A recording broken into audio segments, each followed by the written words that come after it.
Siguro unang-una na lamang din po ano, para makamusta din po natin, mabigyan din po kami ng, update kasi ilang araw na the last time 'di ba, na nakapanayam ka namin na dito po sa atin Opo. pong, himpilan and tuloy-tuloy pa rin kasi eto pong sitwasyon and, tensyon na nangyayari diyan po sa gitnang silangan. So, diyan po sa inyo pong lugar na kinalalagyan po ngayon, ano po yung masasabi po ninyo sa lagay, na eto pong sitwasyon ngayon compared nung mga nakalipas na araw? Go ahead po, Sir Rexy.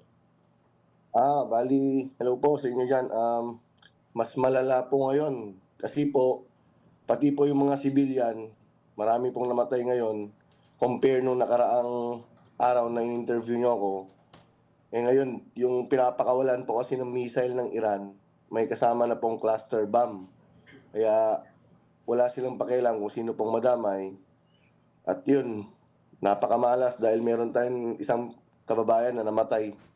Dito lang sa may taas namin, dalawang kanto lang, ay Mhm. tatlong kanto. So mas malala po yung intensyon dahil mas malalakas na missile pa rin yung pinapakawalan ng Iran.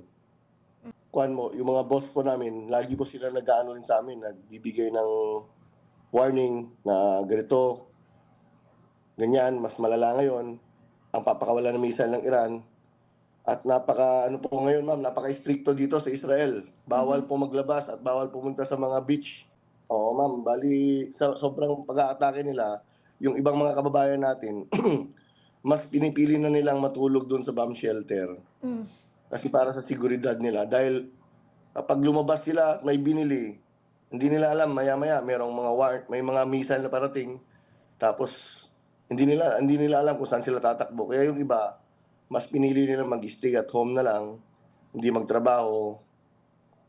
Kaya yun, nandun pa rin sila sa bomb shelter. Mas pinili nila yung secured yung sarili nila dahil wala rin naman sila pupuntahan ma'am. Mm. Bawal din talaga lumabas, eh, bawal pumunta sa mga beach, bawal yung mga mall, limit lang din ang oras, pati sa mga bus. Pagka may alarm, tatakbo kami sa may hagdan kasi hagdan lang kami diyan, tapos may mga mamad din.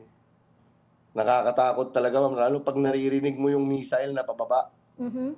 Naririnig mo, eh, maririnig mo siya, eh. Tapos 'pag bumagsak, napakalakas talaga tapos yumayanig yung building, yumayanig yung mga bintana namin at napapasigaw yung mga kasama naming mga babae. Siyempre natatakot sila, nagyayakapan sila, Mm. nagdadasal, gano'n po. Sobrang kahit ako natakot ako, eh, naano ko, napayakap ako sa mga kasama ko, eh, na Mhm. lalaki. Naghawakan kami ng kamay dahil grabe talaga ma'am yung lakas ng missile pagbagsak. Akala mo binagsakan ka ng napakalaking lindol, parang gano'n, may kasamang pagsabog. Kasi Mm. napakalapit namin sa Haifa Port and saka yung tinamaan na naman dito napakalapit namin. So, talagang dasal na lang talaga yung meron na ano namin, eh, na protect na ano namin para ano kami, lihis na lang kami sa Mm. kapahamakan. Dati kumbaga nagbibiruan kami, Hmm. puwede kami magbiruan ng mga kung ano-ano, pero ngayon iba sila, eh, talagang takot nararamdaman nila. Yung iba gustong umuwi, pero mas gustong manatili kasi dahil sa alam niyo na, mahirap po ang buhay talaga sa Pilipinas lalo na ngayon. Yung iba nag-iisip na gustong umuwi, pero kami, sige laban lang habang kaya pa. Yung mga hindi naibalita siyempre lahat naman ng mga tinamaan dito naibalita, 'di ba? Hmm. Lahat naman siguro na ano yun, nabalita kasi nakita ko naibalita lahat, eh. Ang mga hindi naibalita talaga yung mga kung tinanong ba kami ng mga government natin kung okey ba kami, Mhm. naibalita na ba kung ayos lang ba kami, may kinakain pa ba kami, Ah. gano'n.